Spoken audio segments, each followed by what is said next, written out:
এই কতি তুমি বাইরে তরকারি গরম করছে। খাবার দাবার কি কি? এটা মাছ আছে, চামচ কই? ইয়ার দিচ্ছি। এই যে মাংস আছে, আবার গরুর গরুর মাংস। মাংস, এটার মধ্যে কি? এটার মধ্যে মুরগি। মুরগি। ডিম তো একবার পেয়ে গেছো, এত কে জন্য হচ্ছে মাছ মাংস?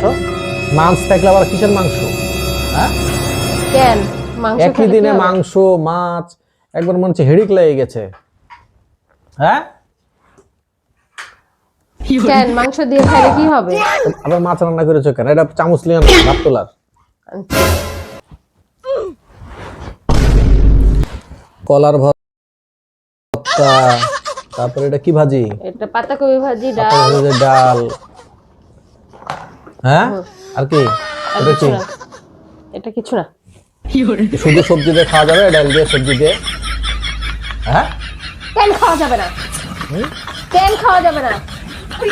সবজি রান্না করলে মাংস খেতে ইচ্ছা করে, মাংস রান্না করলে সবজি খেতে ইচ্ছা করে। আস্তে কথা বলো, আস্তে, এত চিল্লাচ্ছো কেন? কেন আস্তে কথা বলবো কিসের জন্য? হুম, আমার মেজাজটা তো গরম করে দাও। যেদিন মাংস রান্না করবো সেদিন বলবা যে সবজি রান্না করো, যেদিন সবজি রান্না করবো সেদিন বলো মাংস রান্না করো। কি পেয়েছো তুমি? আমি কি হচ্ছে যে মেশিন? আমাকে মেশিন ভাবো? হ্যাঁ, কালকে থেকে যা যা যেটা যখন রান্না করে খেতে ইচ্ছা করবে খাবা, আমি আর রান্না বান্না করে খাওয়াইতে পারবো না বাপু। নিজের যখন যেটা ইচ্ছা তখন